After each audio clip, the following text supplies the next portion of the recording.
interact with sponsors. We don't really have that skill set on our leadership team right now. Somebody who can go out and seek sponsors and manage that relationship. And it takes money to run this group. We have, we give away a ton of pizza, we're doing cake. Luckily, Microsoft gives us this entire space totally for free every month, which is amazing. And we're extremely grateful for that. But we're at the point now where we need some sponsors consistently, and we need to build those relationships. So if you're a part of a company or an organization that feels like you believe in what we're doing and might want to sponsor, we really want to know about it. And you can get involved with us in other ways. If you feel like you want to get involved as a volunteer with some of the things that we do, please just contact us through the Meetup site, and we want to hear from you. So those are the intro things I want to talk about. I want to introduce our presenter. I'm thrilled about this. I'm so happy that this is our 10-year anniversary presenter, because this is a huge deal. For a group like ours, when you think about what it looked like 10 years ago or 5 years ago, it would have been impossible to get a speaker like Larry Ullman to come and talk to our group. We just didn't have the size, we didn't have the critical mass. Maybe you would have done it, Larry, I don't know. But we wouldn't even have asked. To have somebody like Larry fly up, he doesn't live here, he's flown in for this to deliver it, is just amazing. I'll tell you just a quick thing about myself. I didn't really write a line of code until I was about 30 years old. So I'm a big believer in education. I'm a big believer in being self-taught. And I think that the open source community really fosters that kind of education, that kind of self-education. And I've got so many books now. I've just got probably hundreds and hundreds of books. But when we first started talking to Larry about doing this, I looked and I've got 4 Larry Ullman books. And those Larry Ullman books were some of the very first books that I picked up when I started to learn PHP. So it's great. Larry, thank you. Did I get that on? I didn't even use notes. It's an amazing thing for me, I think, and for all of us to be able to have Larry here. And he's written, I don't know how you possibly do this, but I think 24 books, not just about PHP either, across the whole spectrum of web development. So without further delay, Larry Ullman.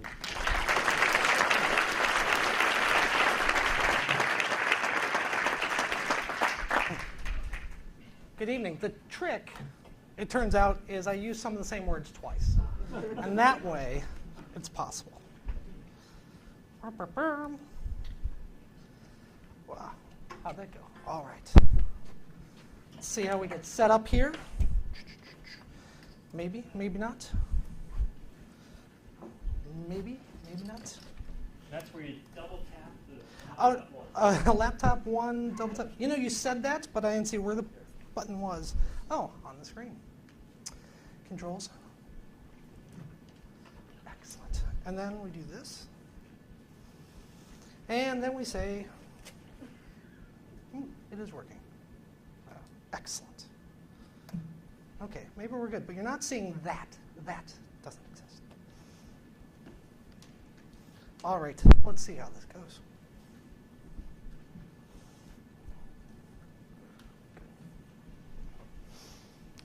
Hello. Welcome to How to Become a Web Developer. Thank you very much for coming out tonight. Thank you to Boston PHP for having me, especially on this very important occasion of yours. When I do presentations, I don't normally talk about myself that much.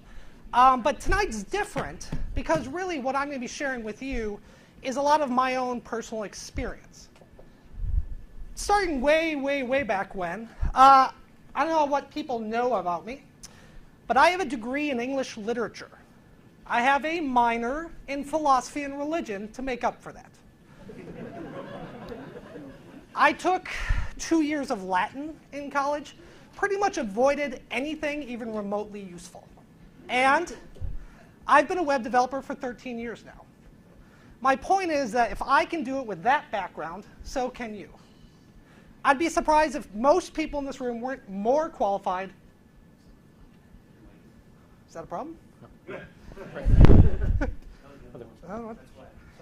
we got two microphones confusing this. Blah, blah, blah, me, Larry Ullman. Good to stay on. Uh-oh. I'm not very good with technology. No. Sorry, everybody. It's going to lose it. All right, then. All right. All right. Start over. Okay. Hi, Larry. Nice to meet you. Blah, blah, blah. Bad degree. Blah, blah, blah, blah, blah. I was over here. Okay. Okay. Hi. Yes. So, seriously, if I can do that with that experience, so can you. Most of you, I've got to be better qualified than I was to do this. Now, to be clear, I have pretty much no foresight on what the future holds. And I have only a smattering of insight about where things are today. But I have very good hindsight. My hindsight is beyond reproach. And basically, my hindsight can be your foresight. What I've learned can be a sense of where you should be heading in the future. I'll give you an example of this. In 1994, I had just graduated college, and I was in the library. A friend of mine worked in the computer lab in the library. And he is showing me, in 1994, the World Wide Web, which is what we called it back then. And he is showing me the World Wide Web on the Mosaic web browser. How many people here remember the Mosaic web browser? OK, how many people are lying? There's no way you all remember that. Hold on to that. All right. OK. What's that? There you have it. OK. So maybe I'm not the oldest person in the room. OK. So he's showing me the World Wide Web on the Mosaic web browser. There's text. There's images. There are hyperlinks. Crazy idea. Hyperlinks, right? And I'm seeing this. And I looked in and I went, So, foresight, not so much. But, and this is true, I have figured out in hindsight that the World Wide Web may just be going somewhere. So, how do you become a web developer? Should I be right? And the web has a future. Tonight, over the next hour or so, I'm going to tell you everything you need to know to be a web developer. Now, that's a lot like saying I'm going to show you everything on Earth by showing you a globe. Well, it's going to be on a macro scale. And basically, I'm going to show you the order in which you would learn things. Now, the order is not going to be directly linear, beginner, intermediate, advanced, so much as a first you're going to learn this, then you need to learn this, then you need to learn this, regardless of skill level. We'll get started with the fundamentals. Go through some core concepts. One core concept are frameworks, and I'm going to demonstrate my own personal favorite framework, which is called Yi. And then we're going to talk about getting work, because I suspect a lot of you are here because you'd like to not just be a web developer, but get work as a web developer. Going to spend about 15 minutes maybe on each topic. Now, according to the research I've done with Meetup.com, there's a really big range of experience here. Some of you are beginners. Some of you are very advanced. If I've done my job well, I suspect many of you will be bored for the first 20 minutes, and many of you will be lost about 2/3 of the way there. But hopefully, you'll all learn something. And if not, you might find out why I have a duck on my desk. So I also thought, if I just come up here and present a list of technologies, that's the kind of thing you can find online. And you're not just going to remember a long list of technologies today anyway. So what I'm going to do is I'm going to present kind of the big ideas and certain things you should take away from each step. But I'll also put together a resource online dedicated to what we're talking about tonight with books and URLs and all that kind of stuff. Put it on my website probably, let's say, Monday, just to be safe. It's LarryUllman.com. Go on there Monday. You'll have it there. I'll also put the presentation slides online, of course, as well.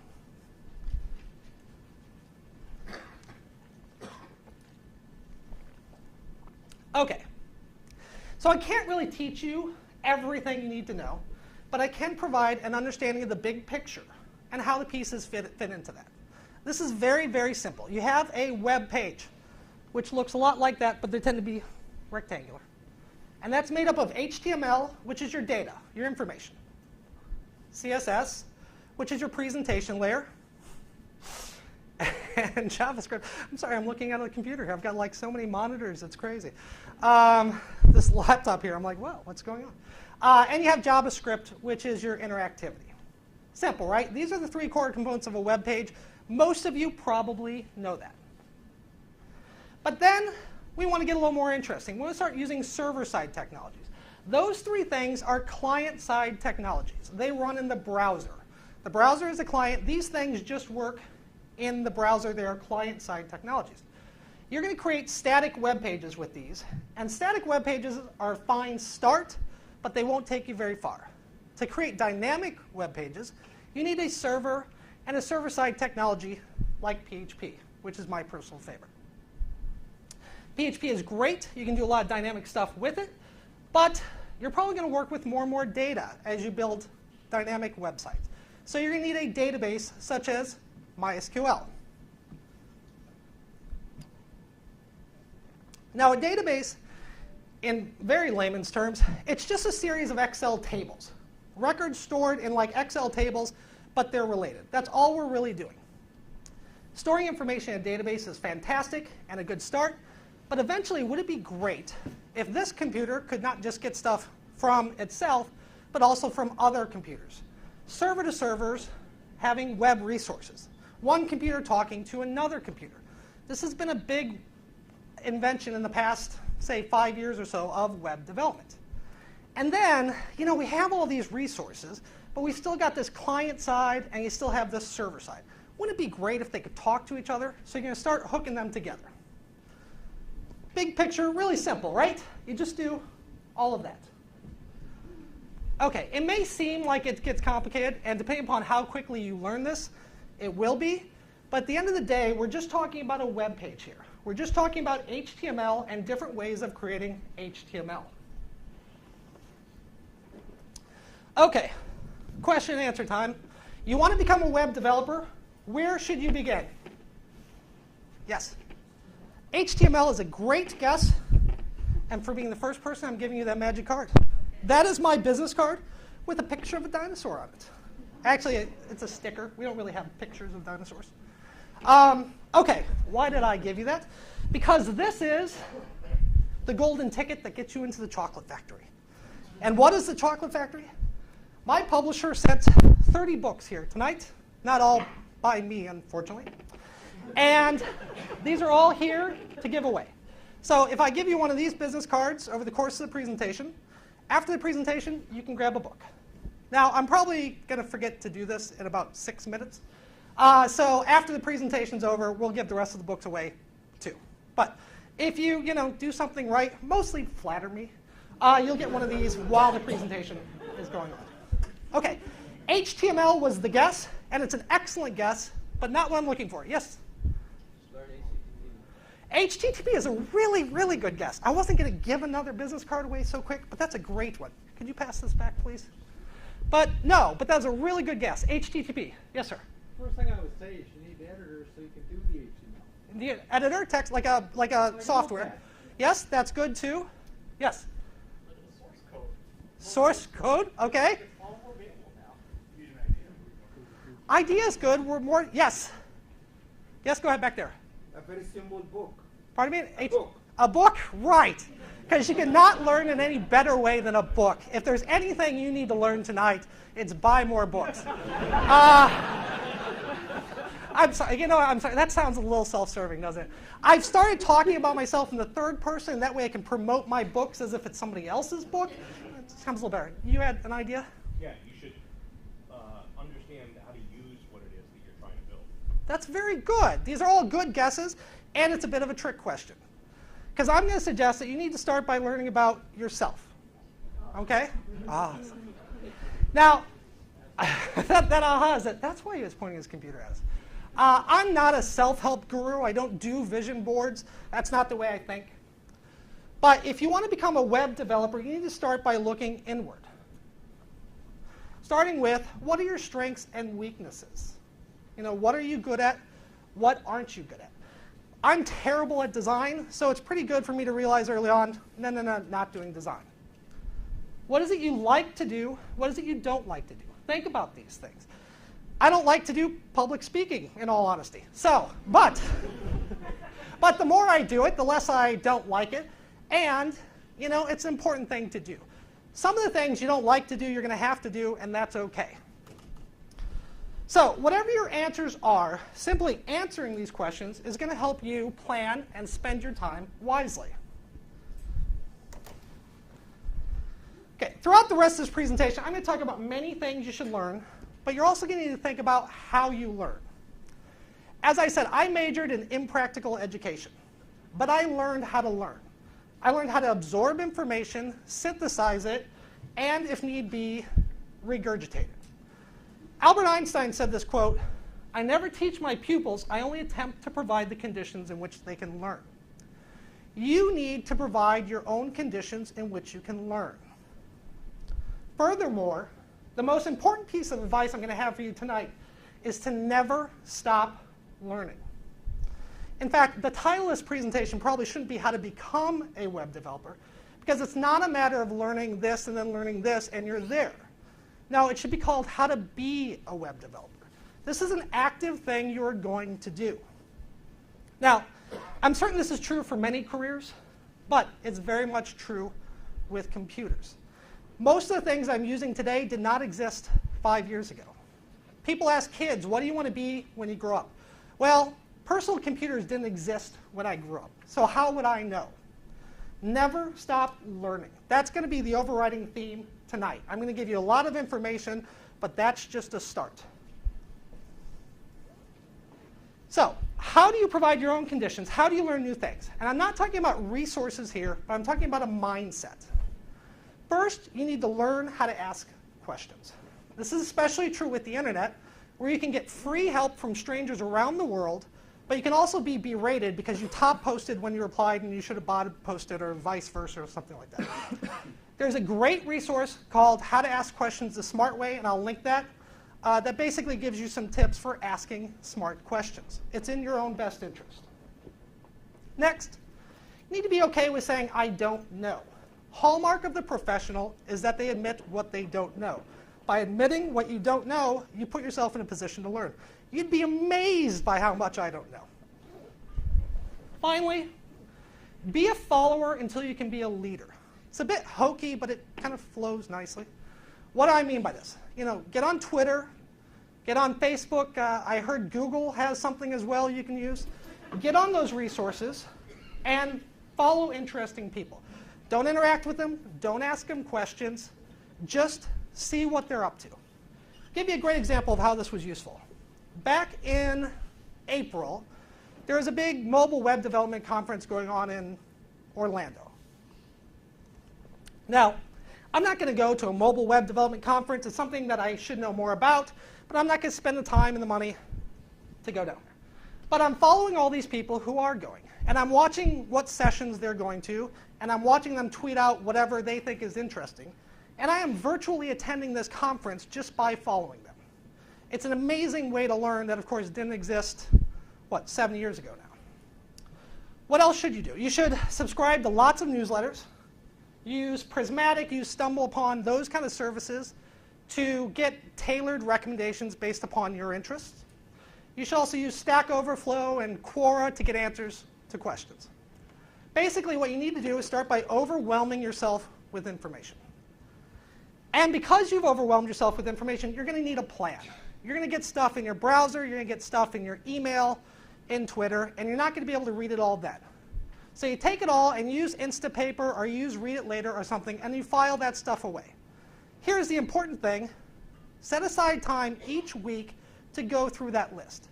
This is a to-do list thing for me. Every Tuesday, I go through my little collection of stuff. Sometimes I read 1, sometimes I read 3.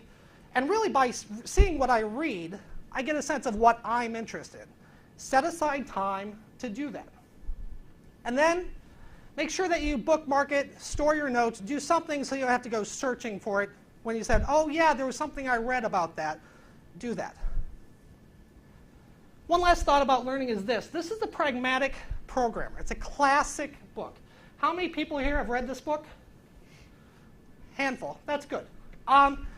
It's a classic book, and it's a book you should read, but it is not for beginners. It's not even for intermediate programmers. I'm mentioning it here tonight because it does one thing that I want to really is kind of the thesis here, and that is talks about managing your intellectual portfolio. The idea is that your knowledge is an asset to you. It's an asset just like a retirement portfolio, for any of us who actually have those anymore, is an asset. If you stop learning today, if I stop learning today, I'm going to be irrelevant in 3 years. If you don't keep learning, you're going to be irrelevant too. You need to manage your intellectual portfolio. One is continuing to put more information into it. The other idea, which I thought was very interesting, is that you should manage it like you would a financial portfolio.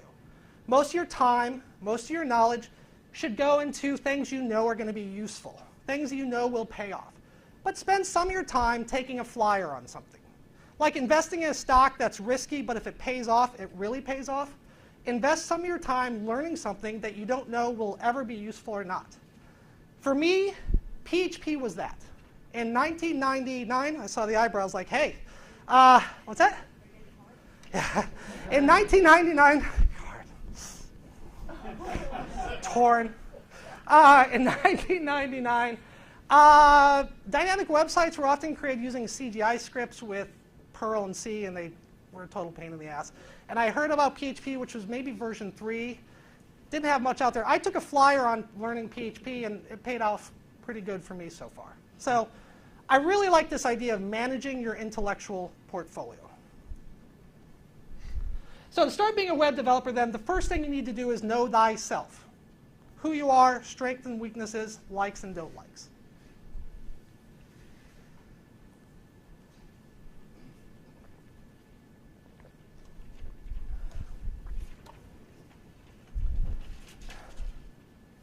So you've thought about who you are, likes, dislikes, etc. Let's get into the technologies. Now, what we all came here for.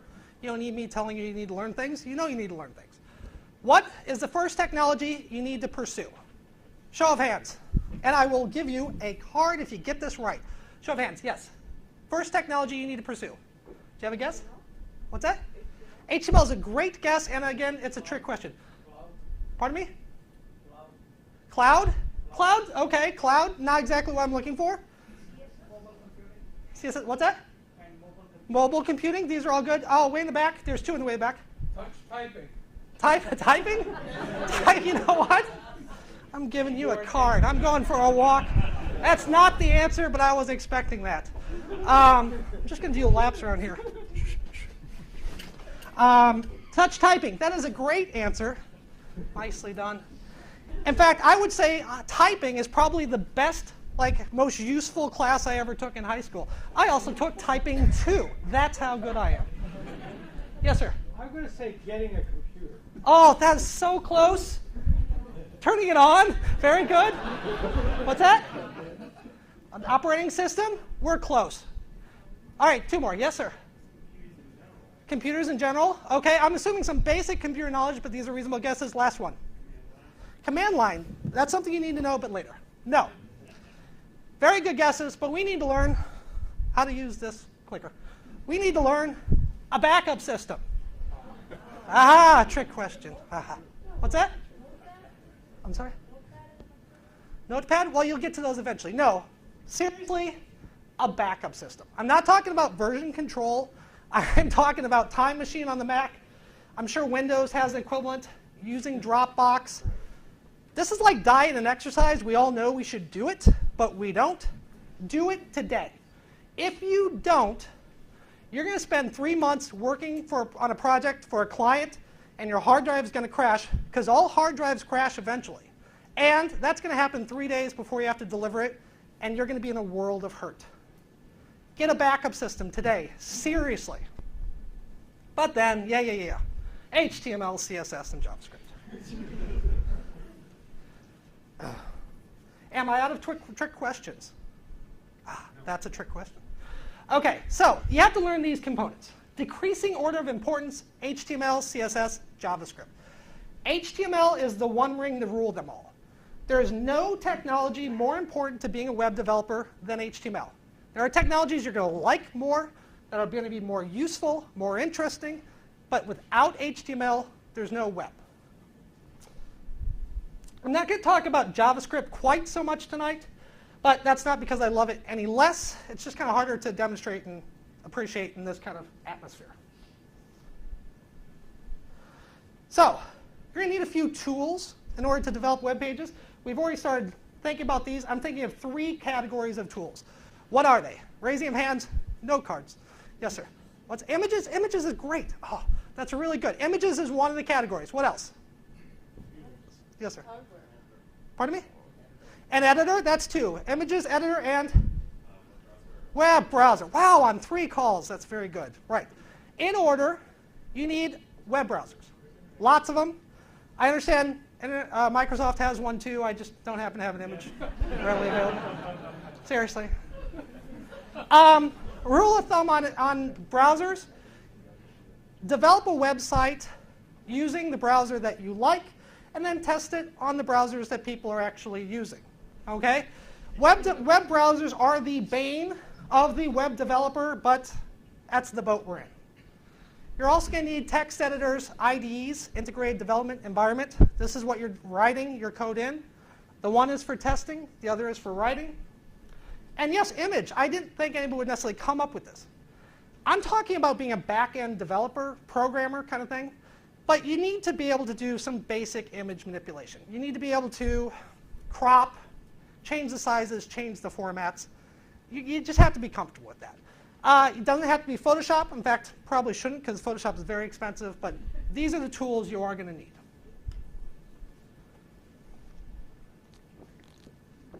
And now, I'm going to do a fair amount live tonight. Introduces the potential for failure, on a colossal public scale, which is always interesting. So let's go look at some actual HTML and see what this means. And we'll see if this works. OK, so say I want to create, I'm going to give you that and that. Say I want to create just a simple web page for posting content, a blog-like thing. Clearly the nicest looking web page you've ever seen, I'm sure. But this is just HTML. All we have is HTML. There's no CSS, no JavaScript, no images, no nothing. We'll look at HTML just a little bit. This is HTML. I did learn HTML in like 99, and at that point in time, or maybe 97. At that point in time, I thought, wait, that I kind of get. That was fascinating. It's plain text, and all of a sudden the web browser takes that plain text and does something more interesting in it, or in my case, just slightly more interesting in it. But HTML is just plain text. The most current official standard of HTML is HTML4. Card, for whoever knows what year HTML4 was standardized? Sir? 2004. Close, but nope. Sir? Close? Close? Last guess. No, it was 2000. 2000. 12 years ago was when this was done. I had hair 12 years. I didn't really have hair 12 years ago. So, OK. Should you be, the next question is what standard should you use? Should you be using HTML4 or HTML5? How many people think we should be using HTML4, the current standard? Show of hands? Handful of people. How many people think we should be using HTML5? Good. We should be using HTML5. It's safe. It degrades nicely in browsers. No, it's not standardized yet, but it's fine. Go ahead and use it. Now, the other thing you need to know about HTML is this concept of semantic HTML. Back in the day when I started, HTML was a mess, and you used tables for layouts, and used tags to do all sorts of presentation and all sorts of ugly stuff. CSS is for presentation. HTML is for describing the information you are presenting. You want to use semantic HTML. That means things like this header tag defines like the header.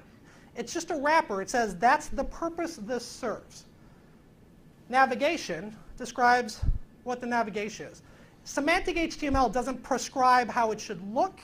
It just says what it is. These are HTML5 tags. Back in the day, it would have been things like div ID is equal to nav, and we've just since replaced that with actual nav. Down here we have a footer, which is a footer. Semantic HTML.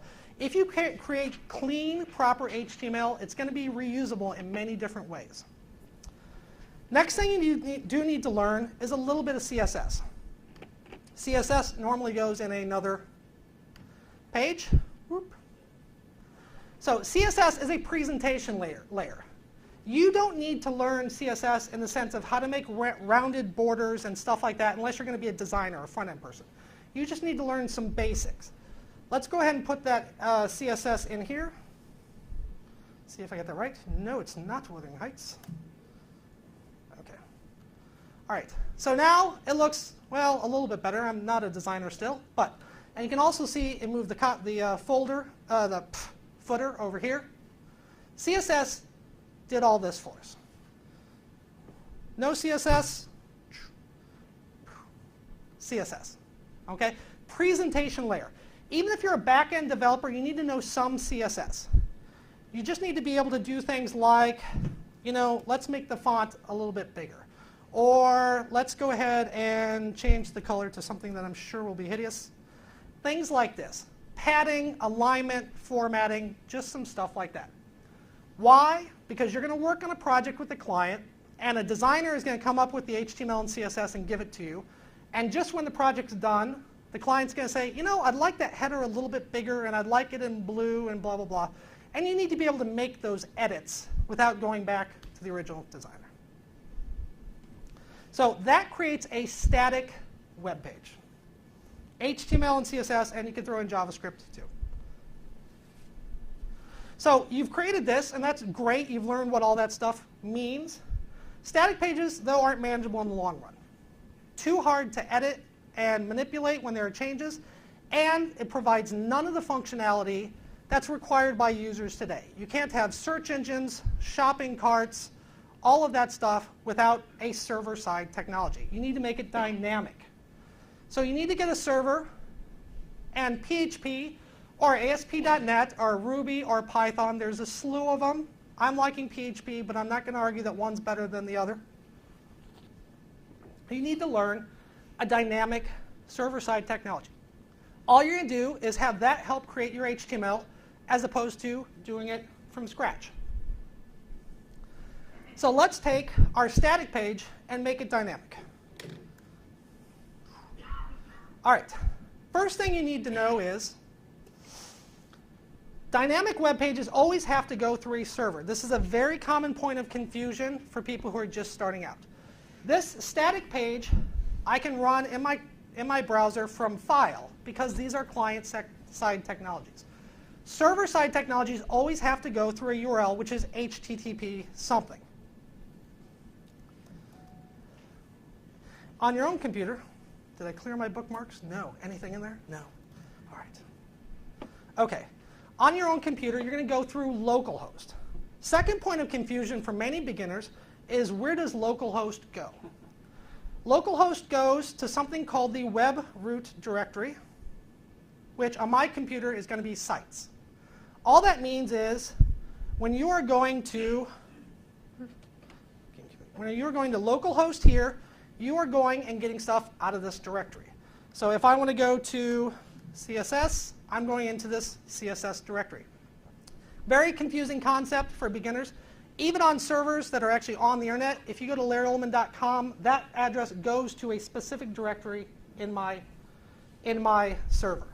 So then we get our PHP, and we're going to create a PHP script. It starts off with the PHP tags, which I can't even type. That's good. Opening, closing PHP tags go in there. Then what we're going to do is we're going to save it with a PHP extension. And to do something, we're going to go ahead and call this PHP info function. Simple script. Is there anybody who doesn't know what's about to happen? Anybody? All right, then. I like somebody. OK. There you have it. We get this.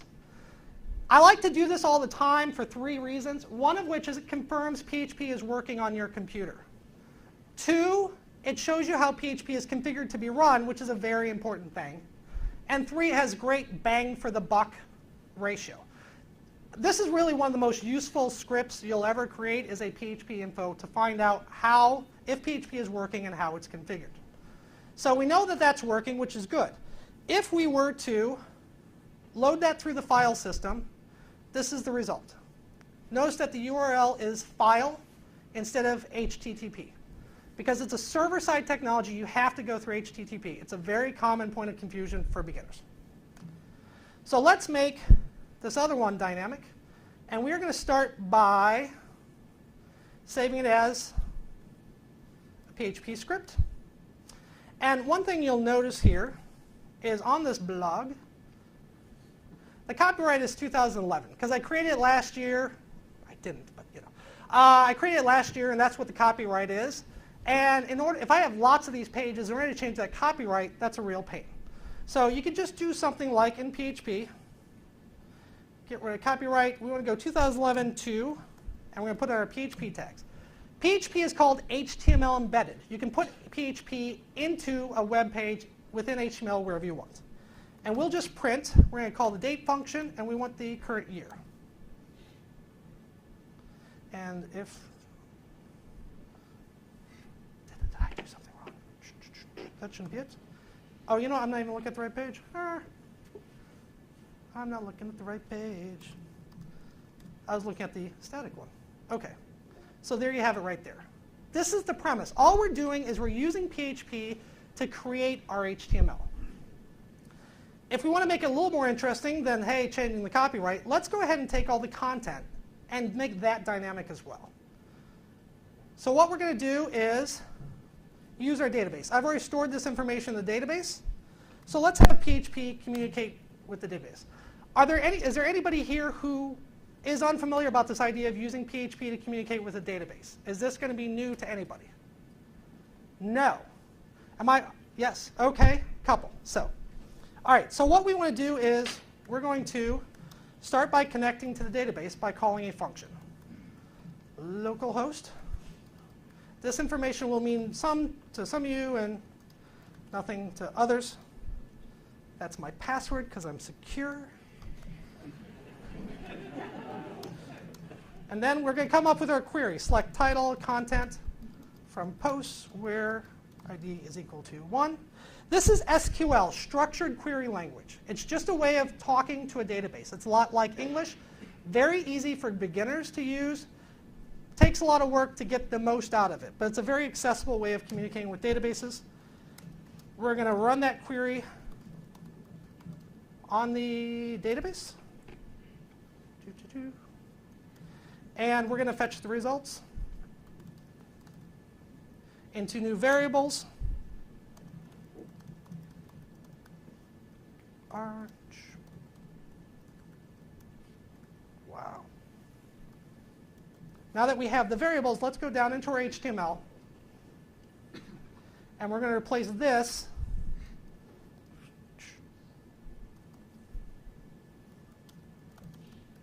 title and replace all this. Now, I know for some of you this is a little basic and you can be doing this in your sleep, and that's good. But the important thing is to not lose sight of what you're doing. You're just using PHP to dynamically generate content. Now, we've just created the same thing by using PHP and MySQL. Doesn't seem like it's an advantage. But we change one value, and it's a different page. Okay? Dynamic web page development is all about identifying that criteria in which the result should change. For me, it's that one number. Now, it may seem like we haven't really done anything because it's still hard-coded. So let's go make it even more dynamic and introduce a security hole that I'm not going to talk about right now. And we're going to do this. And we're getting an error, which is OK. And I'll refer back to this in a little bit. So that's the first one. And if we do this, we're getting the second one. Okay? Just changing one parameter, and we've created an entirely different web page. But the important thing is, all we're doing is we're just creating HTML. It's pretty easy to get confused. You're now using PHP, SQL, MySQL. You're still just creating HTML.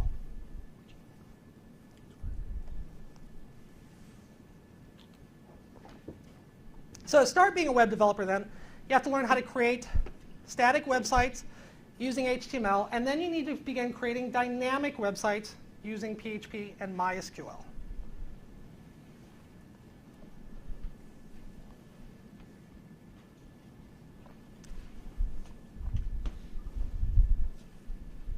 We're not giving enough credit to Douglas Adams here. All right. So core concepts. What makes a real web developer a real web developer? Come up with 4 categories. We have languages and technologies. We have security. We have ideas. And we have tools. Languages. You need to master procedural PHP, and you need to start learning object-oriented PHP. Is there anybody here, and it's okay, who's unclear with what procedural is versus object-oriented? A couple of people. Great, great. And thank you for being honest. It's okay, because you know what? The second thing you need to know is to say, I don't know, right? About an hour and a half ago I said that. So here's the deal about procedural versus object-oriented programming. All programming is about taking actions with data. Okay? All programming, taking actions with data. It is a noun-verb relationship, or a, I guess, verb-noun the way I'm phrasing it. Procedural PHP, procedural programming, is a matter of focusing on the actions. Do this, then do this, then do this. Connect to the database, define your query, run the query, retrieve the results. It's focusing on the actions. Object-oriented programming focuses on the data. It says, you know what, we've got a website, and the website has a user. And the user is going to have a username and an email address and an ID, and the user can log in and log out and post comments and whatever. So let's focus on the thing we're working with, and then we'll take actions with those. That's the difference. There are people who are going to tell you that object-oriented programming is better than procedural, and they're liars. And by liars, I mean they're just wrong. Okay? They are different. Now, this is also not to say that procedural programming is better. Procedural programming is not better either. They are different tools. In some projects, procedural programming makes sense, and in some projects, object-oriented programming makes sense. Your job is to learn them both so that you can use the right tool for the job. Start by learning procedural, then learn object-oriented. You also need to learn more MySQL and SQL. As you work, you're going to put more and more effort into the database application layer. And real JavaScript. Why am I saying real JavaScript here? What am I saying? What am I not saying? jQuery, yes, in one. jQuery is wonderful. It's something you should use and will use. But jQuery's, the mark against it is that it's easy to use. And what that means is people are cutting corners. People don't realize that jQuery is JavaScript. And you need to really learn JavaScript to be using it properly. Security. Now, I'm not going to sit here and give you a lecture on the different types of attacks and how you prevent those with all sorts of code. That's not something you can walk away with. What I'm going to give you are 3 ideas about security which you need to know, and that'll help you towards all of your security learning. First and foremost, understand that your web server will never be secure. Your website will never be secure. Just like your house is not secure, and you're not secure in this room tonight. I'm saying that not because I'm a psychopath, but because security is not a binary state. It's not a switch that you can flip and, hey, this is secure now. Okay? It's a scale from less secure to more secure. The question isn't, is my website secure? The question is my website secure enough? Now, you might wonder, hey, why don't I go ahead and just make it secure to the 9s, as secure as possible?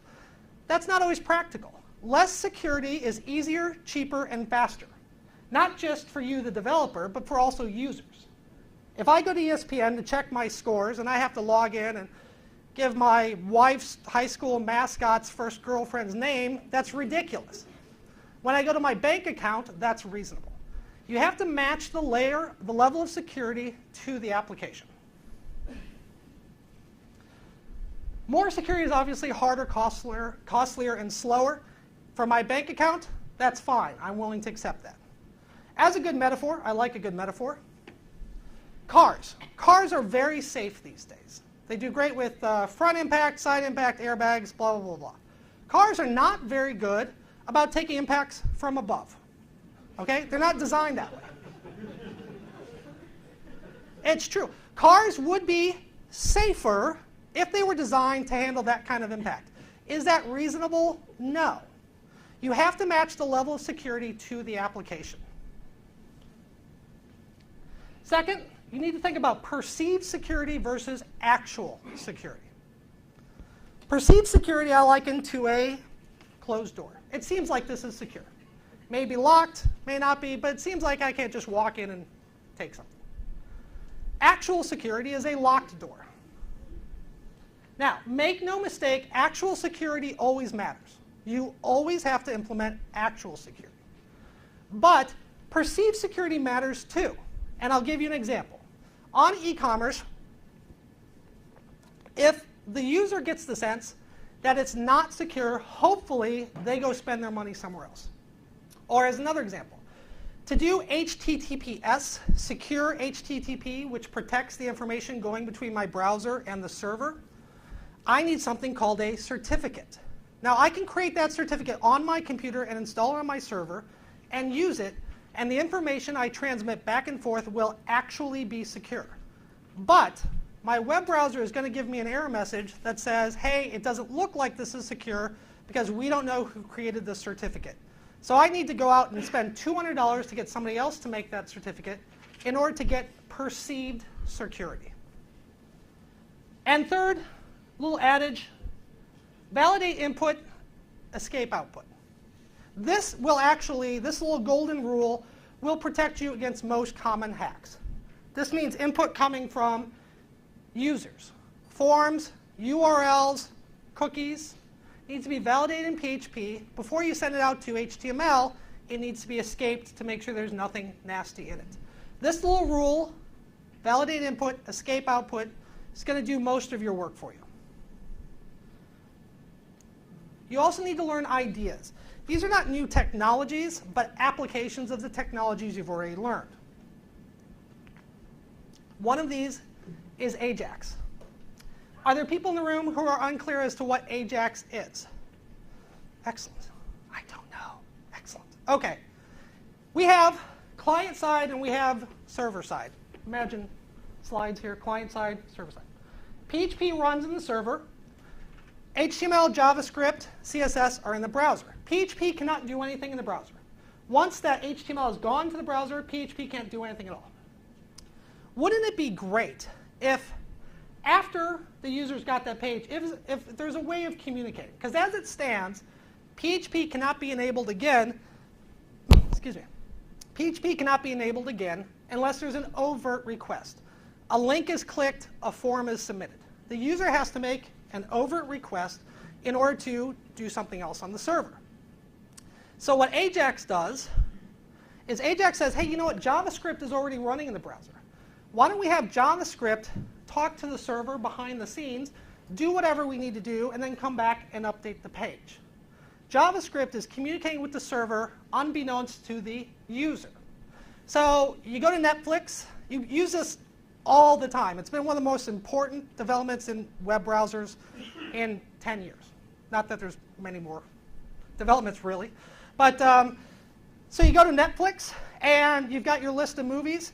And you realize now you want to see Magic Mike before you see Casablanca. So what you do, a couple of you know what Magic Mike is. So what you do is you reorder those like that. Well, behind the scenes, JavaScript goes over to the server and says, hey, they want to see Magic Mike first. Okay? That's happening behind the scenes, so you don't have to submit the form to make that happen.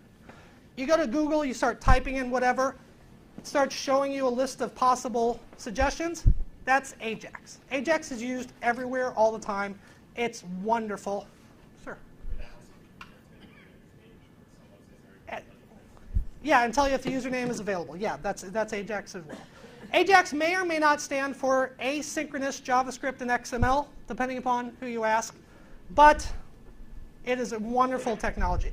It's an interesting thing because there used to be designers who were front-end people and developers who were back-end people, and never the twain did meet. But now with AJAX, you kind of have to know both. What's that? Flickers.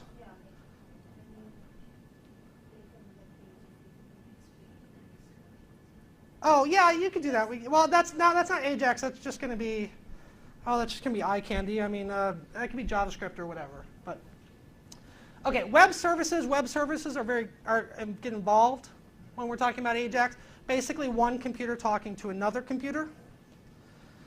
You're also going to need to start learning alternative data formats and storage. Instead of just working with plain text, you might use XML as in Ajax. You might use JSON, which is JavaScript object notation. You might store and retrieve binary data in your database as opposed to plain text. You might start using these NoSQL or non-relational databases, which everyone's so keen on these days. These are the other ways you're going to have to start working with data. What else?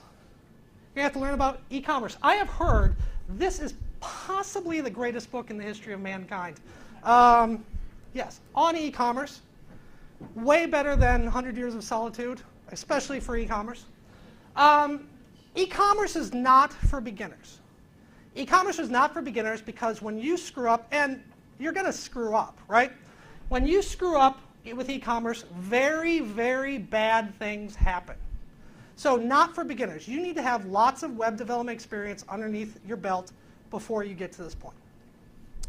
You need to think about e-commerce gets complicated when there's a shopping cart or no shopping cart. Is it a one-time buy, or is it they collect a bunch of things like that? It gets complicated if you're selling something that's physically shipped versus something that's digital versus like subscriptions. How you handle payments gets complicated. The thing you need to learn about e-commerce now is never let the customer's payment information touch your server. Okay? That means if the customer goes into a form on your website and enters their credit card information and submits that to your server, you are in a world of serious security issues at that point in time. Now, obviously, lots of sites do this, right? They have pros who've been doing this for years. At all costs, avoid ever touching the customer's payment information for as long as you possibly can. How do you do that? One, you use PayPal. I don't tend to hate PayPal. A lot of people hate PayPal. I mean, it's not easy to work with. Customers like it, which at the end of the day is the most important thing. But PayPal, they leave your site, they go to their site, they enter their payments, they come back. You never touch the payment system, the payment information. I'm also a big fan of Stripe. I don't know how many people are familiar with Stripe. It's relatively new as a payment system. They actually did something brilliant, but the customer stays on your site and you never touch the customer's payment information. Most important thing. You also need to learn how to debug. Now, debugging is one of the hardest things I've ever tried to teach because you have to really have a sense of programming in order to learn how to debug. The good news is once you start programming, you are going to get a lot of practice debugging. Okay, you will learn or you will find another job. There are tools, and I would like to tell you that I'm not going to make 2 mistakes when I go to program tomorrow. And I can tell you that, but only because it's going to be 3 or 5 or whatever. It's going to continue to happen. But there are tools you can learn that will make it easier. One is Xdebug. This is a PHP thing, which you actually would have seen when I did introduce an error. Another is rubber duck debugging.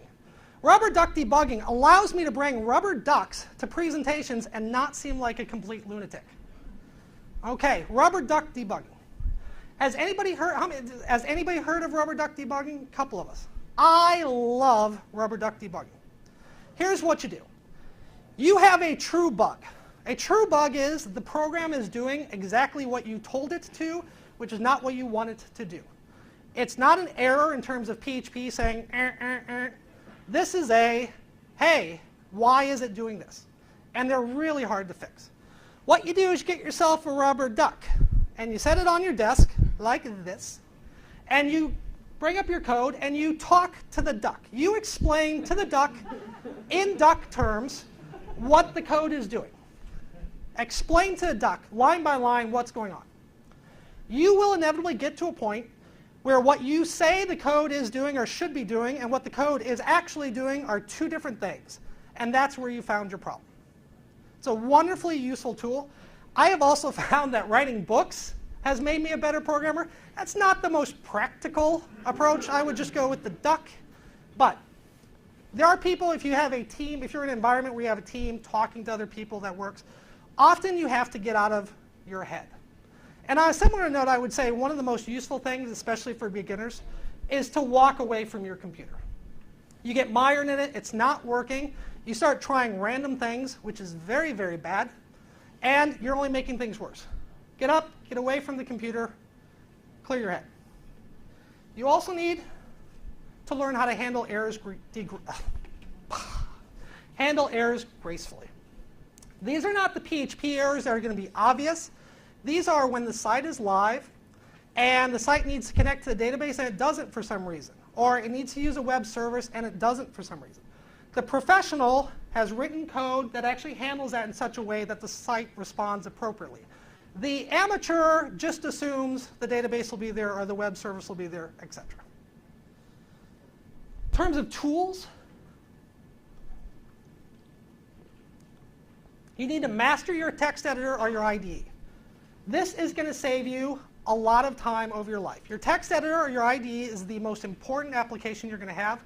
Any time you spend getting better at that is going to pay off in spades. I recommend rereading the manuals. You know, these software has manuals. I recommend rereading the manual every year. You'll be reminded of something. Any little tip, any little keyboard shortcut makes your job easier later on. Same thing, browser development tools, Firebug, Opera, Dragonfly. Server basics. How to manipulate Apache, mod rewrite, htaccess, these kind of things. Command line, which was mentioned earlier as well. And then eventually you're going to need to feel comfortable working with your computer from a command line interface. Connect to a remote server, edit a text editor, move around directories, these kind of things. JavaScript framework or two, and a PHP framework or two. Why do I say or two? Because a couple reasons. One, these are tools. And different frameworks have different strengths and weaknesses. What's a good framework for one project will be a bad framework for another. Second, by learning two, just like learning two languages, you end up appreciating the other one a little bit more. So for JavaScript, this means you're going to learn jQuery and something else. But learn a couple frameworks. PHP, Zen framework is probably the biggest. It's not my favorite. My favorite is Yi, which I'm about to demonstrate. So to really become a web developer, you're going to have to learn core concepts, not just about mastering technologies here, but also about learning how to use them in different ways.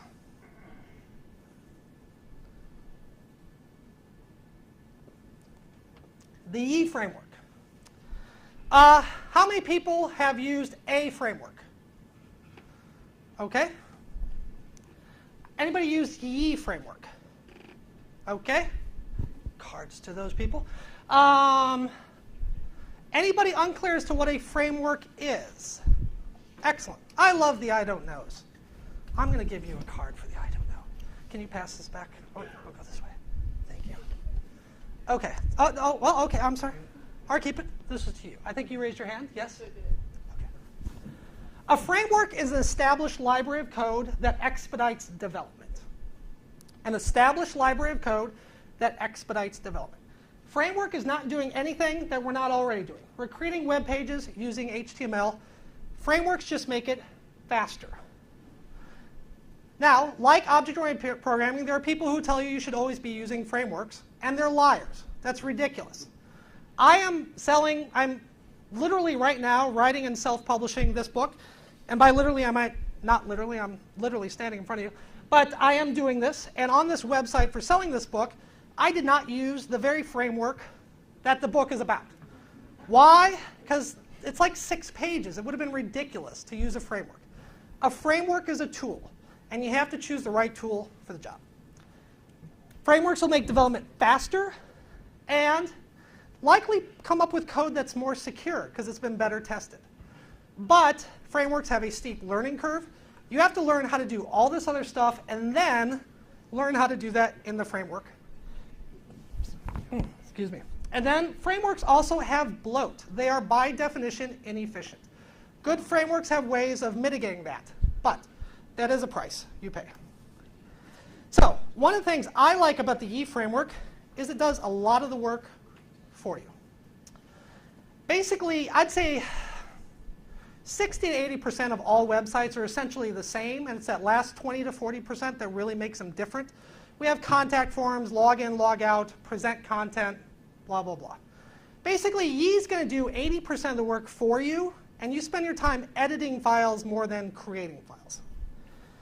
To start, I'm going to use my command line and do change directory into sites framework. Now, within that directory, the Yi framework comes with this script called Yeek. And I say, I want to create a web app and put it, oh, if I did this, excellent, OK. Put it in that blog directory. So I'm telling Yi, hey, create a web application? Yes, indeed. OK, and it just created it for me. If we look in that directory, there's now all this stuff. I need to do a thing, which is a little bit sneaky first here. Protected, and then we're going to go, you can ignore this for a minute, or not. Views, I'm going to change permissions on a couple of directories, which I need to do the next step.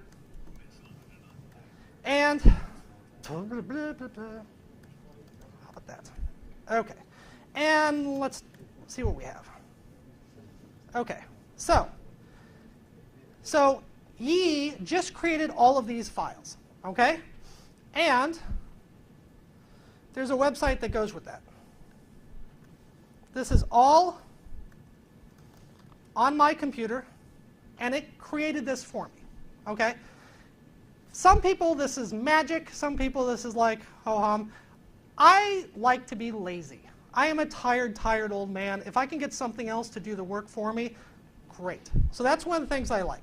We have, so the framework here has all this. You have a static page. You have a contact form, which does work with CAPTCHA, with form validation built in. All I need to do is enter an email address in one spot, and I have a working contact form. I haven't written a line of code. You've got breadcrumbs up here. You've got the ability to log in and log out. And no, I don't want to do that one password. Thank you. So Yi created all this for me. I haven't done anything that you haven't seen right here. Now, in this protected directory ends up being the heart of the application. This is what runs a Yi-based site. And I've opened that in my text editor, which is all these files.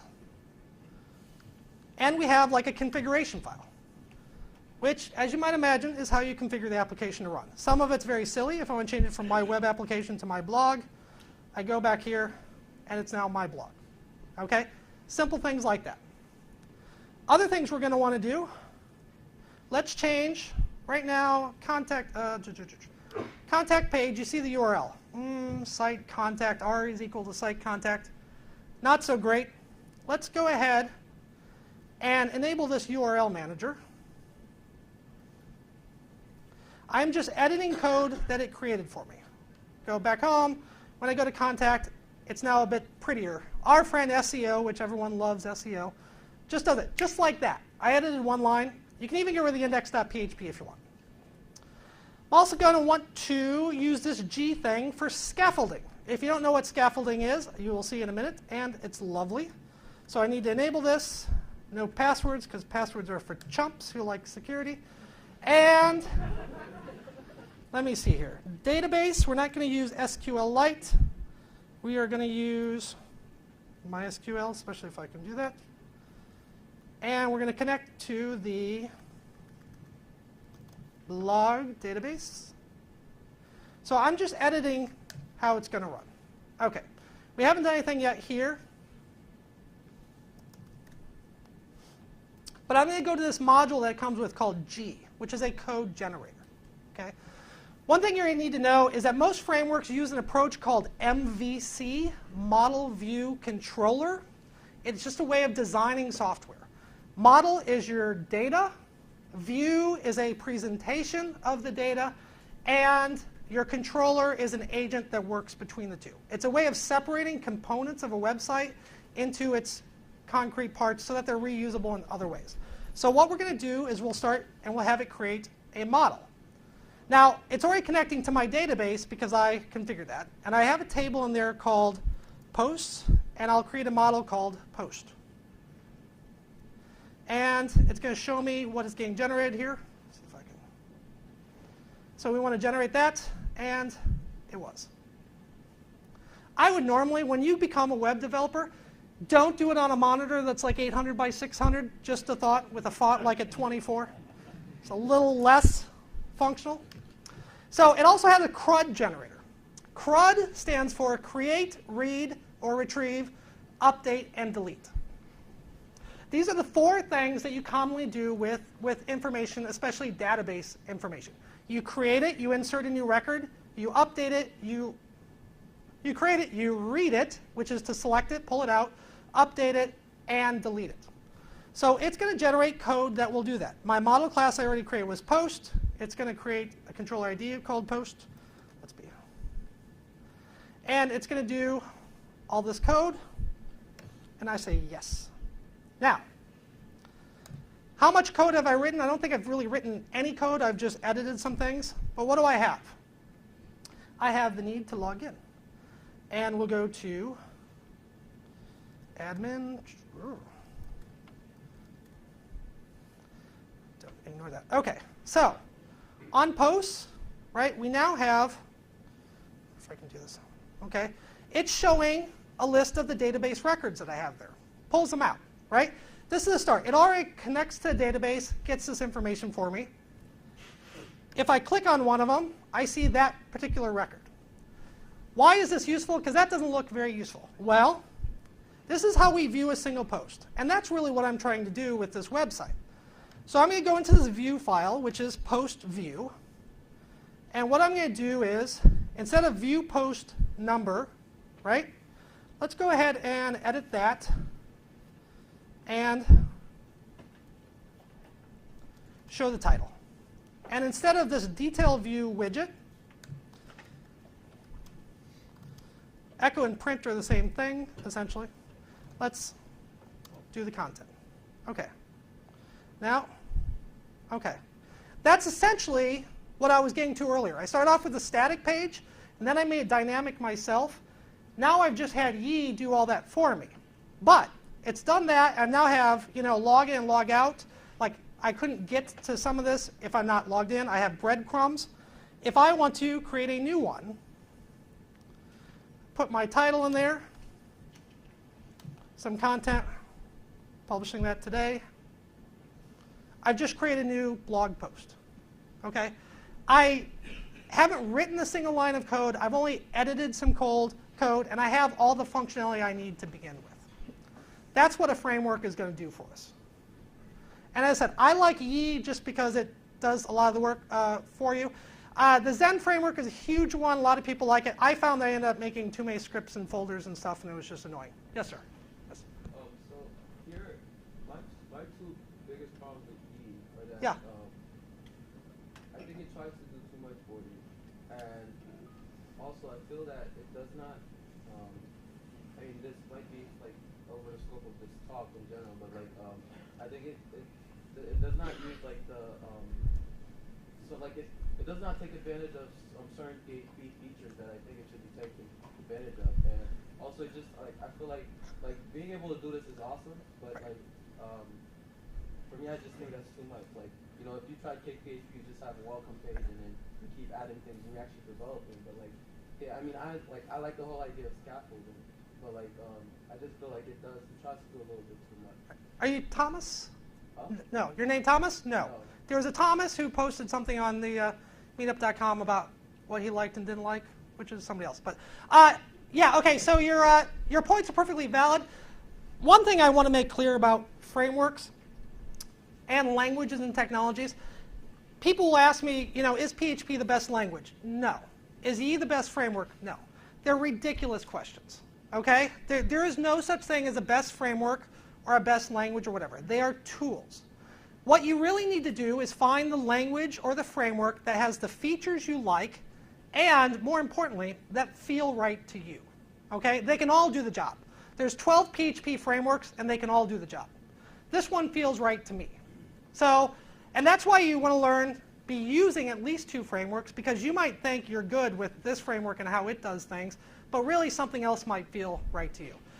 In terms of specifically not taking advantage of PHP features, Yi 2 is going to do better about, say, the PHP 5.3 and up, if that's what you're thinking about, the SPL and all that kind of stuff. Yeah. Yeah. So Yi 2 is going to do a better job of that. But okay. So that's a quick introduction to what kind of thing you're getting with a framework. It's expediting development. To get a little bit more technical, with Yi, why I like it, it's very accessible. It's an easy framework for beginners to learn. I have not hit a high end of something it can't do. It lets you be lazy. I think a good programmer is a lazy programmer. It does scale well. There are very high-powered sites which are running this framework. And it has jQuery built in. Remember how I said don't use jQuery? I don't think I said don't use jQuery. But if you're using jQuery, it has jQuery built in, and that's a good thing. More technical, it has built-in authentication authorization. You can also use, say, Twitter, Facebook, OpenAuth. You can use all those if you want. It has widgets and extensions. You can use third-party libraries as well. It has caching built in. You can cache page fragments. You can cache database queries, schema, this kind of stuff. Why does that matter? Is because a lot of this dynamic content, if you cache it, you store a version, then it doesn't need to be regenerated. So it's a great performance thing. And again, it's essentially just a switch you can flip in there to improve the performance. What else? Internationalization is built in. It'll change how dates and numbers and times are formatted so that if I'm from Spain and looking at it, it'll switch how that's done versus America. Change messages based upon locale. Testing is built in, unit testing and Selenium, these kind of things. If you're doing that, which is a little bit more high-end, but something you do need to learn eventually. You can create console applications. You can create web services. So that's a quick introduction to the Yi framework. As a web developer, you need to know a couple of PHP frameworks. Maybe Yi is going to be one of them. As I said, I'm not out here to sell you on it. It's the one that I like. You need to experiment with a couple and see which ones you like. Pardon me? Is it open source? You know, I don't know if it's technically open source. I think it's free, and you can get the source code. I don't know what the... Let's say yes, but it's not a hindrance, I don't think. Yes? I understand you like Yi better. Can you just talk briefly about the differences between Yi and Zen? OK, difference between Yi and Zen. Well, how we do? Zen framework. Zen framework is by the Zen Corporation. They are the people who are a major player in PHP. They didn't really create PHP, but they're integral. It's a big, important corporation, the most important corporation in PHP. So they put out this framework, and it has their backing, which is one of the strongest things for it. Okay, huge company with it. You know it's going to be around. Zen, my first framework was Ruby on Rails. So even though I'm a PHP developer first, Ruby on Rails was the first framework I used, and it's awesome because it lets you be lazy. And Ruby's really a gorgeous language anyway. So I first used Ruby on Rails, then I used Zen. Zen I found like I was doing a lot of work in it. There was something about you had to create one directory and then create another directory in that and then put the script in there. And I thought, why is it was like level of extra steps. I felt with Zen, I spent more of my time just doing the same things over and over again, not actually making things interesting. I also find the documentation to be, what's the word? The documentation for Zen is exhaustive and less usable. So more is not always better. I had a hard time. Let's go ahead with the assumption that I'm pretty good with reading and writing and those kind of things. I had a hard time reading the Zen documentation and figuring out what I was doing. So, but really at the end of the day, mostly Yi feels right. And I will say, though, it's a good thing I use Zen and then I know it, because Yi lets you use other frameworks within it. So like Yi doesn't have like a PDF module. So I can take Zen Framework's PDF module and use it on a Yi-based site. Or Zen Search Lucene I can use in my Yi site. So I often end up using Yi and Zen together. I just never felt comfortable with using Zen as the heart. I hear great things about Laravel. Is anybody here using Laravel? Right. I'm so sick of hearing about Laravel. I know it's great. I really am. I do. Honestly, it really is great. I'm sure it's great. I just, also I really noticed how Laravel is, on their webpage, it's quote unquote for web artisans. I don't know what the hell a web artisan is. I have never been an artisan in my life, and it's so petty, but it just turns me off. So Laravel's great. CodeIgniter, people like Cake PHP, Kohana, whatever your favorite framework is, that one's great too. There's lots of them. How would you compare PHP and Ye versus Ruby and Ruby on Rails? When you want to pick one versus the other? All right. Have I given you a card yet? I like this card. Hey, you know what I forgot to mention early on? I forgot to mention was that I'll go ahead and take questions at the end of the presentation. I think that ship might have sailed. It's not a big deal, as long as you guys are doing okay. I only have one more section left, so as long as you guys are doing okay. So the question is, how's PHP and Ye compared to Ruby and Ruby on Rails, these kind of things? It's a good question in part because Ruby on Rails is fairly popular. It's gotten some acknowledgement. People would compare Ruby on Rails to PHP. That's an invalid comparison. PHP is a programming language. Ruby on Rails is a framework for Ruby. So Ye and Ruby on Rails is a comparison and they're actually very similar in a lot of ways. They both create a lot of code for you. They both use Active Record for interacting with the database. I love Ruby. Ruby is a great language. It sounds weird to say that's a beautiful language, but it really is a nice language.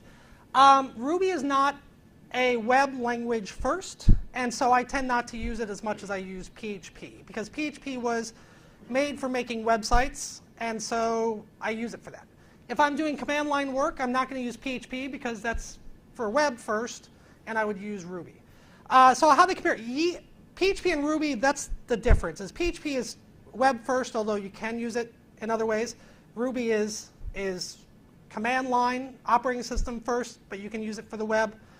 And Ye and Ruby on Rails are very similar. In fact, Ye took a lot from Ruby on Rails. Did I answer your question? All right. OK, any other questions since we're out of control? Yes? What? Xdebugger. OK, tell you what. A couple of things for live demonstrations I'll just do later. Xdebug, let me write that down. After the next section, I'll mention Xdebug. So I'll put that on my list of, I'll do a couple of things live. I'll also show you a little responsive web design if you're unfamiliar with that. Yes, since we're at questions. Sir? Moving it onto a server, is that an easy step, or is there another challenge? It's a good question. Moving on to a server. Is it an easy step, or is there a challenge there? I don't think it's that hard.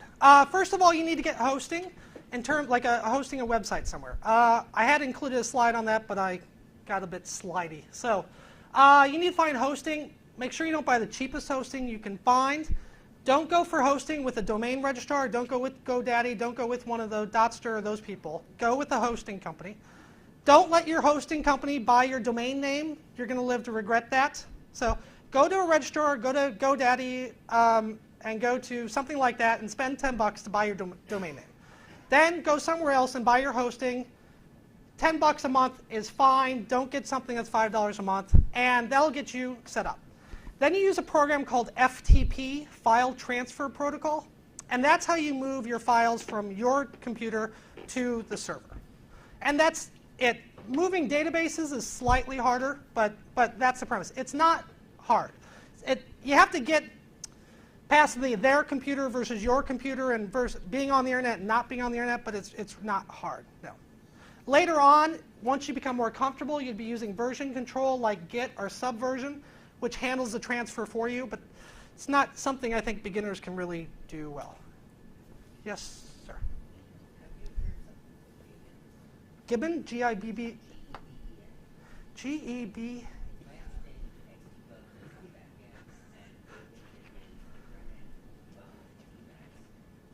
Oh.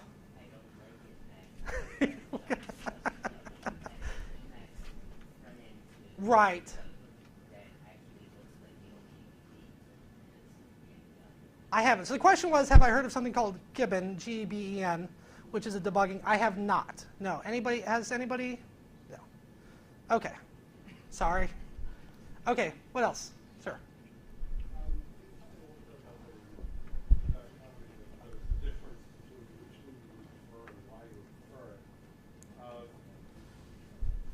Taking an HTML page and adjusting it with PHP versus writing a lot of PHP to build an HTML page. It's a good question. Yeah. You know what's true about computer people is that they'll start wars over anything. Boy, they just like to be right, or think they're right. Okay, so the question is it better to take HTML and then add PHP to it, or take PHP to output HTML? Where do you start, really? Kind of to go from the ground up or from here? Because at the end of the day, you're still getting to the same point. For me, it's entirely based upon percentages. At some point in time, it's so much PHP that it makes sense just to be PHP, and then the HTML is the output. But up until a point, it's mostly HTML and not much PHP, and it makes more sense just to do the HTML and do that.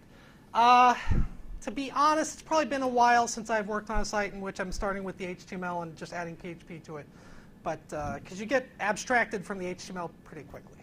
So, anything else? Sir? Yeah. Gentleman in the back, and then you. So, not Thomas. Your name is not Thomas. That's what I've learned so far. One point that I don't know if you were planning on mentioning is unit testing. I found like it's actually something that when you think about the concept, it's very simple, but actually getting into unit testing is not as simple. Like I think it's something that every web developer should start doing from the beginning so they can get used to it. You think from the beginning? Well, not from. I mean, like as they're developing, like not something that you should plan on learning at the end, because it gets to a point where like you understand the concept. It's just very hard to understand how to implement it. Okay, so the comment is about unit testing. Unit testing hasn't even been around that long, but it's a software development. Basically, you write code that confirms that things work as they should. It's that simple, okay? And they should be very small, very atomic. This function, if given the number 2, returns the number 4. It's that kind of thing. The premise is as you develop your code and you add new things and you edit, you're always running these tests. And that way, if you ever do something that ends up screwing up something you created before, the test would catch it. Unit testing it's again like diet and exercise that we should all be doing, but not many people are. You can't really overstate how useful it is, except it's a little bit hard to implement, especially when you're working with databases and sessions, and it gets complex. It is something I think more advanced people should be doing, and I think are doing regularly, but it's a fairly hard thing to get taught from the beginning. Oh, I'm sorry. You first, and then yes.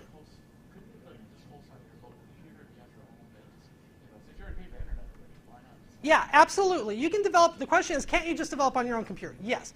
Apache is free. MySQL is free. PHP is free. This computer is running those right now. I have developed many websites on this computer, and then I put it on a live server later. What I'm saying is actually using your computer as a host itself. No. You can, but you shouldn't. You know, I can jump out that window, but I shouldn't.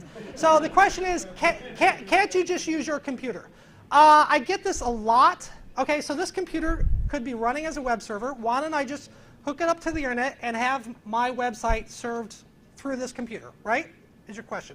Yes? I'm sorry, was that an overly harsh answer? It was, I get that occasionally, and you shouldn't for several reasons. One of which is whatever your internet access is at home, however good it is, it's not as good as a hosted site somewhere. Second of all, your internet access at home might have fast download speeds but slower upload speeds. Like I'm in the middle of nowhere. I'm out in the farms, so I have 24 download, but 1 or 2 up. I know there's people like, oh my God, 24. I can't. Yeah. I'm in the boonies, so it's 24 down and 1 up. That matters because that upload speed, people who are coming to get my site, they're going through that upload because And so that's a pretty big reason. And normally it's a violation of your internet hosting agreements with whoever is providing your internet. So I could not more strongly suggest people not to do that. So, especially compared to hosting is, decent hosting is $10 a month. Oh, I'm sorry, you were first and then? So, yes. this is all something once we've already spoken with the client or working with them, like all of the creating your things, valuable, but actually getting to the client might be the hard part. Okay. Even if you're doing developed websites and developed bases, what kind of tips recommend for someone trying to see how working Okay, that's actually my last subject. I could get to that. I don't know how we're doing. If we want more, or do we want to? It's actually 10 minutes. Do we want to go through this last? Do we want to? Yes, please. All right. Well, there you have it. I'm not just giving you books tonight. I'll give you all jobs. How's that? Okay. Am I going to come to regret that? This isn't being video recorded, is it? Okay. So getting work. I have two stories about how I got started. One's less relevant. But I started becoming a web developer with my fantastic background education. I had no clients, no knowledge. I think I maybe knew a little HTML, but that's it. No experience and no portfolio. When I said, you know what? I should be a web developer, okay? Again, most of you here are in better shape than I was. Now, I did have the ability to be poor for a while. That was a pretty big asset at the time. But I literally started from scratch. How I ended up in that situation may be one of those better topics for a beer, but that's how I got started. Things you should do to get work. You need to create a business plan, develop skills, acquire tools, get clients and work with clients.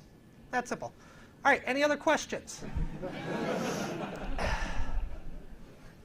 Now, we're going to walk through getting work here. I need to clarify what I'm talking about. I'm talking about, there's two paths.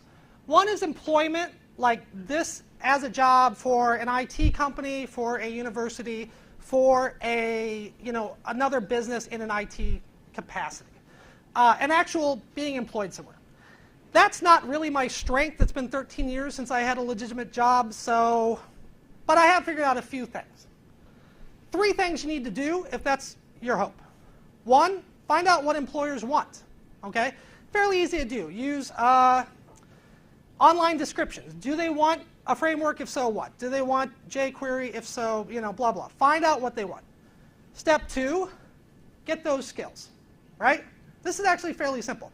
Ironically, if I were to go to apply for a job today, I would not fit the bill for many of them because I don't have a computer science degree. So there's that for you. So first, find out what they want. 2, be that. And then 3, you have to get your foot in the door. This, of course, is the hard part. We all know sending out resumes and interviews sucks. This is something I've talked with readers a lot about. A couple of ways you can get your foot in the door. One is internships, if those still exist, internships.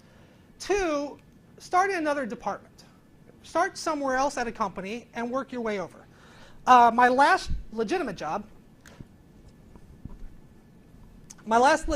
was for Georgetown University. In the library, I was working in administration. No IT, no nothing.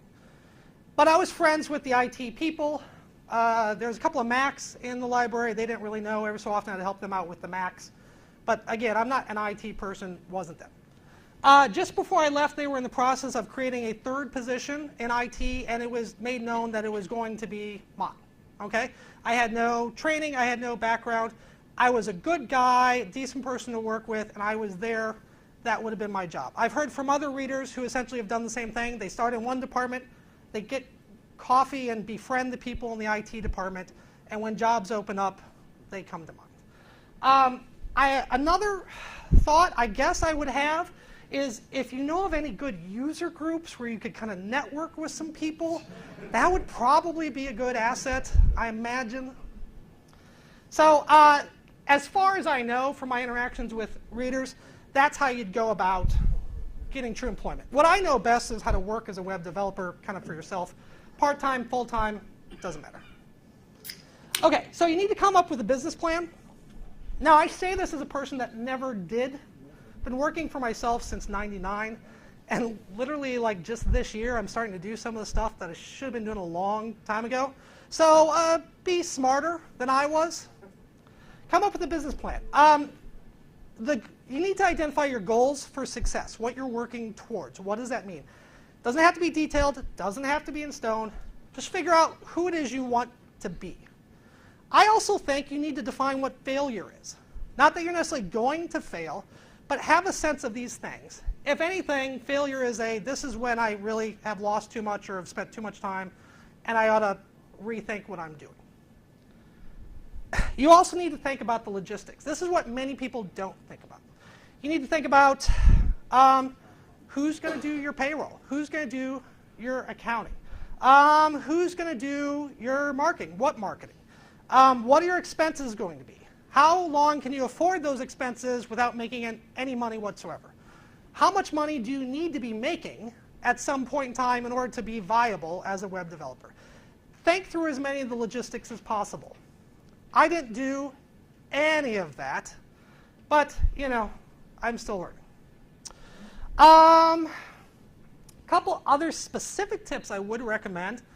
One is if you can work with other people. I had a great relationship for years with a front-end designer. She would do the HTML and the look.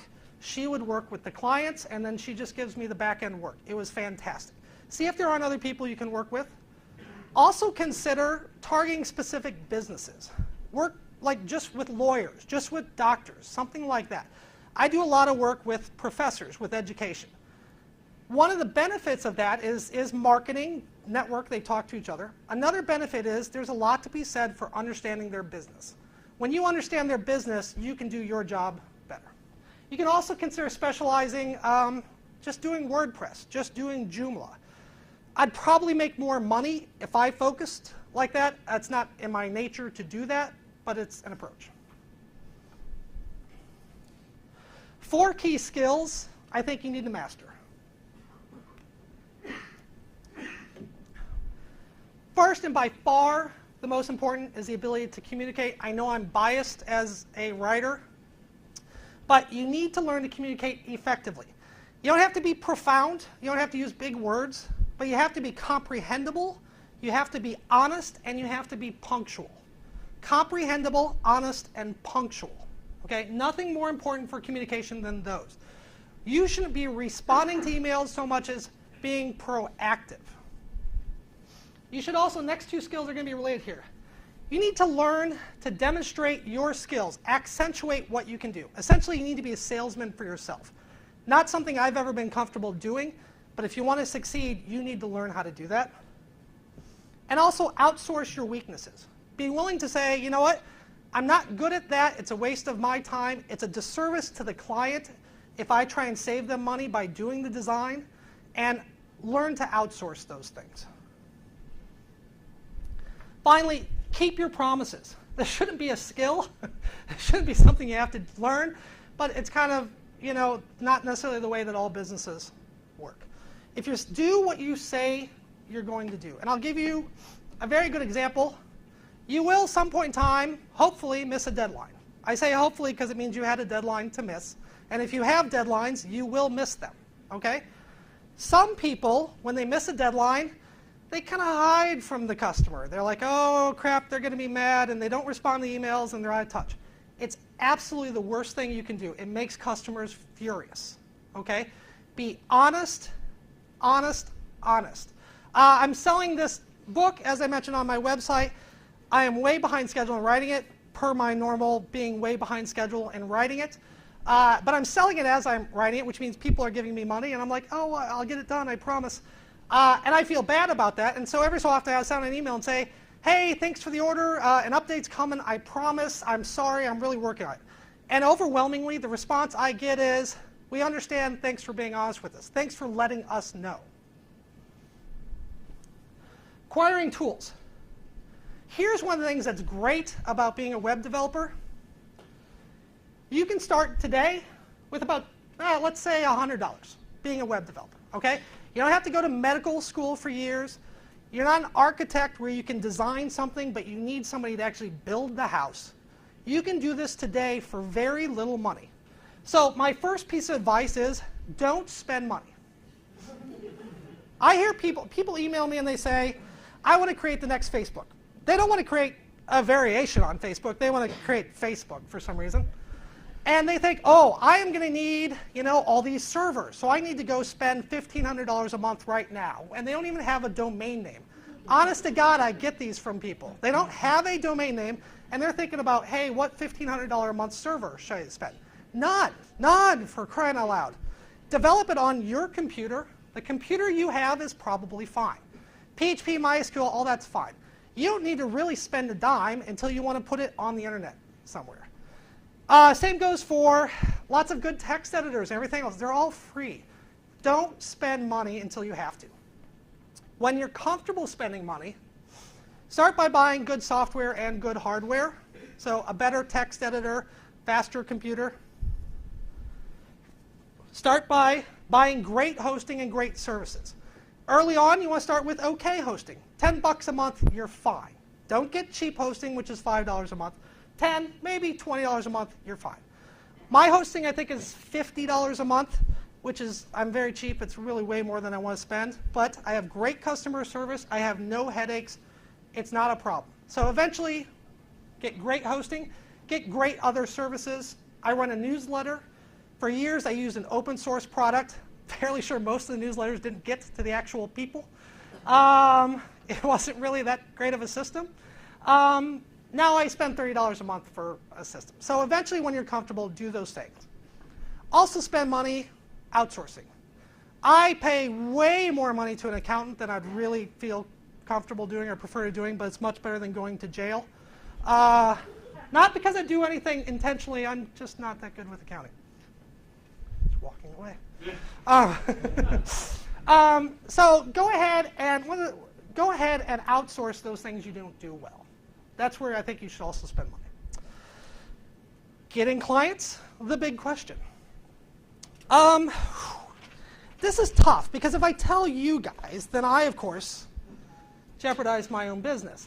I have found writing books is a pretty good way to get clients, but it's probably not practical. And again, that throws us into a conflict here. So I would suggest that you start with yourself.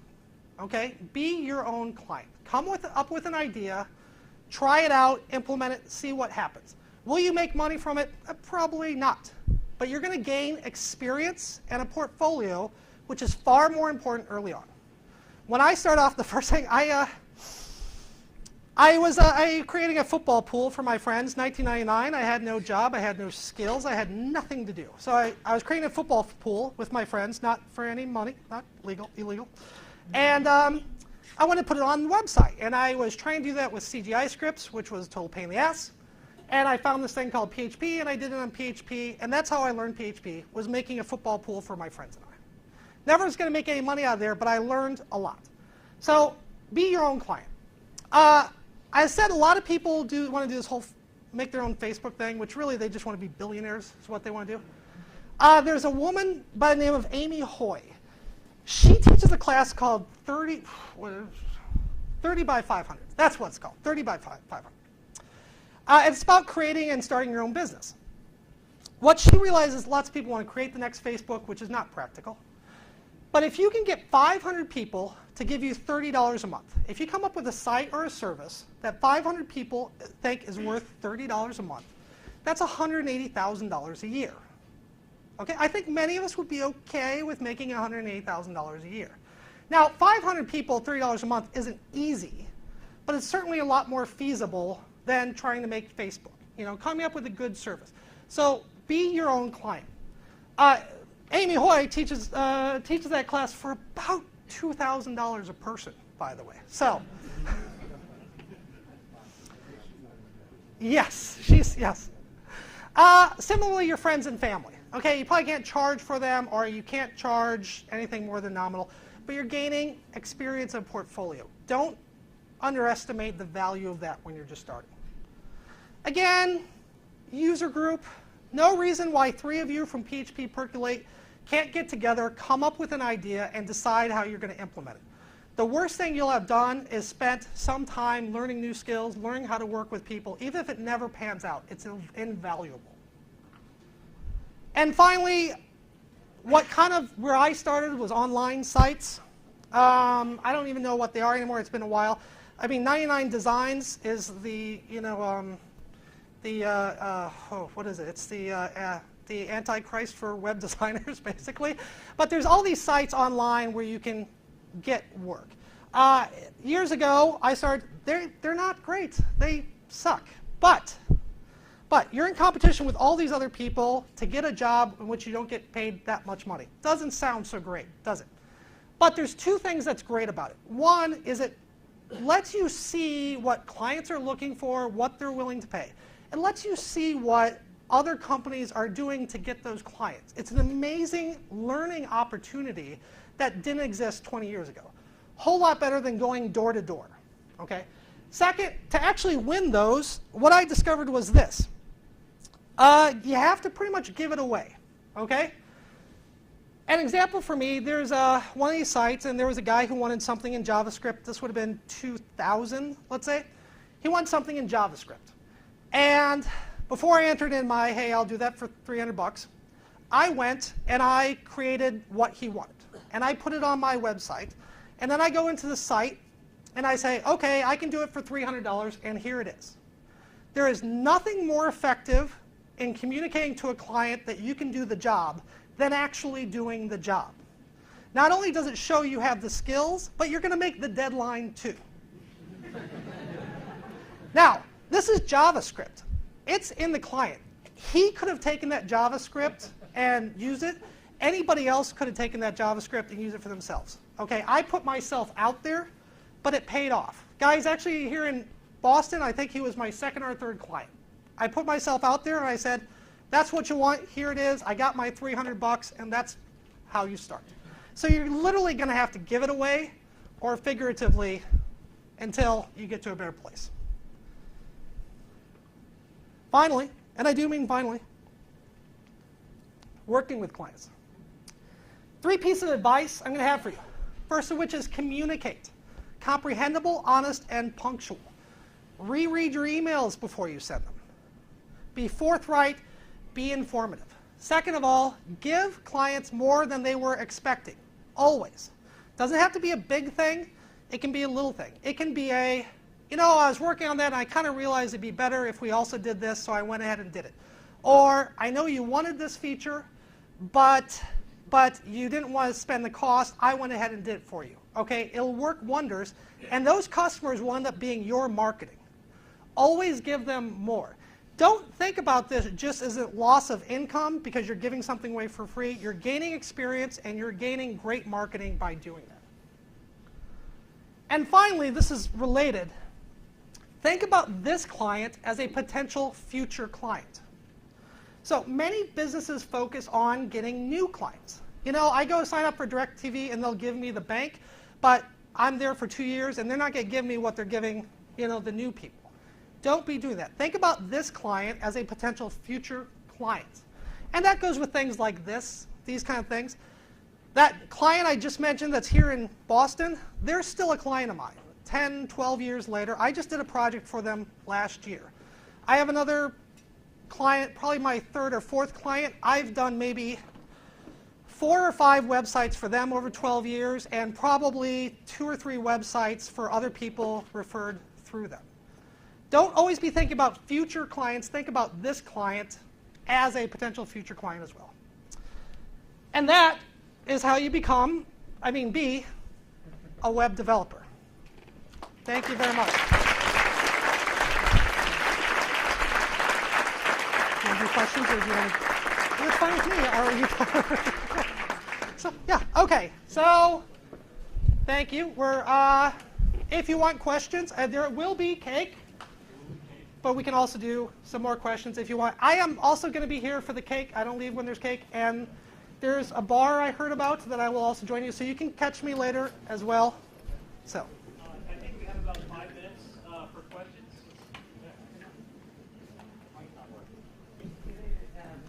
Does it matter if you're working with a Mac, PC? Oh, Excellent question. Does it matter if you're working with a Mac or PC? Absolutely. You work with Macs. They're better. Oh, God. So, no, it makes no difference. It makes no difference whatsoever. The computer you have is fine. I happen to like Macs. The computer you have is fine.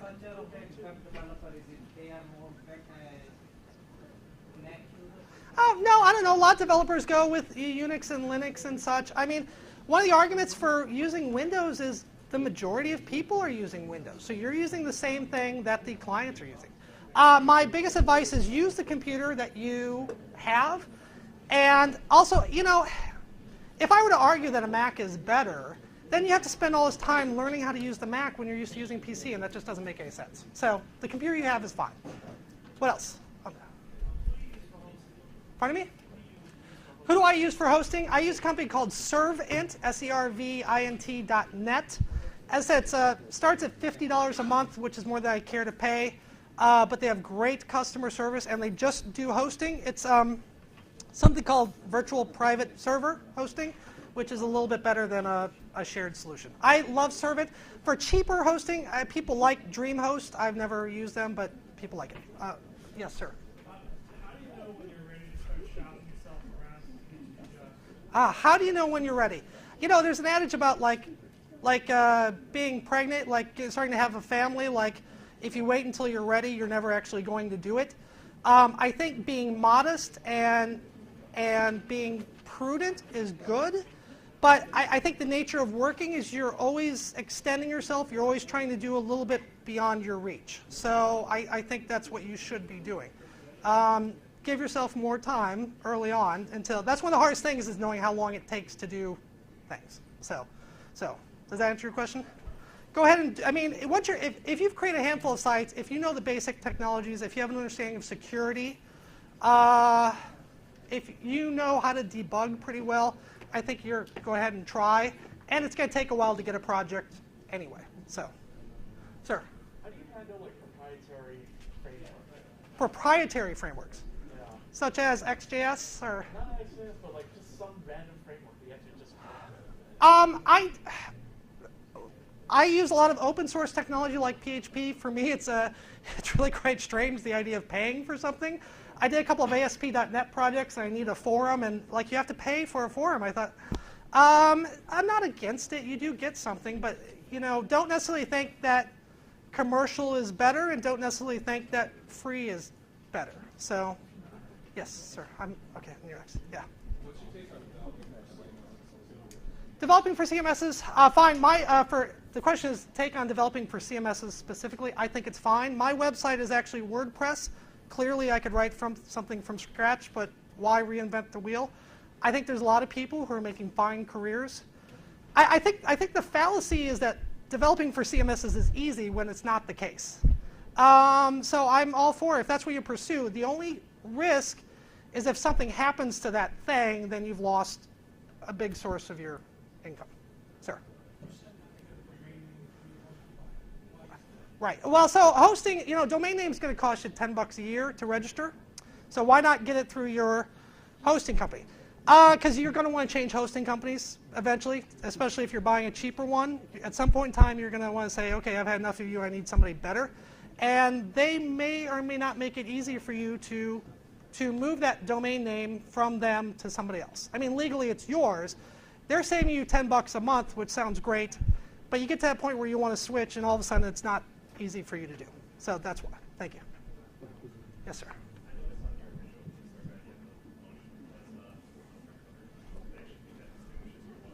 Oh, thank you. My genius. My genius. Did we just say my genius? You know what? The funny thing is, what I've learned many things as a writer. One of the things that I learned is you can do everything except get people to read what you wrote. Also, I'm fairly sure people don't really know who the author is. I get credit for other books from this publisher because it's also Bunny Books.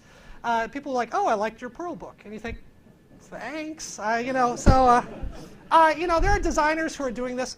This is the newest one, and I love the little hieroglyphics. But again, there are smarter, talented people who are out there doing that for me. But thank you. So, anything else? I think we want cake. Yeah, just a few things before we get into cake. First of all, I love that presentation. What did you guys think?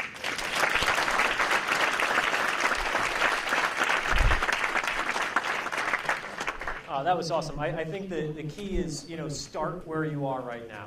A lot of you are probably sitting here wondering what's the first step. It doesn't really matter what the first step is. Just take it and find a problem to solve, right? Find somebody who has a problem that you can help them solve, and that will guide you, I think. Even if, like Larry was saying, if you have to give it away, find a, quote, customer who has a specific problem to solve, and they'll tell you things that they want that thing to do that you'd probably never think of. And that'll guide you and pull you along. They'll say, hey, can you make it do this? And you'll say, wow, I don't think I know how to make it do that. But you'll figure it out, right? You'll pick up a book. You'll dig for that one specific thing, and that'll carry through. Trust me, it works. Just start. Take the first step. So logistical thing. We've got cake out there. You can see it. It's all on plates. But we have a bunch of things to say. Michael has some stories to tell about the early days. So do you think it's possible to get everybody out there to grab a piece of cake and get everybody back here into your seats? Is that a reasonable plan? Okay, let's do that. Can I also add, I forgot to mention, if you did get the fancy dinosaur business card, you can grab a book here, and you were going to do something to give away more books. Yeah, we're going to think of something else to give away the rest.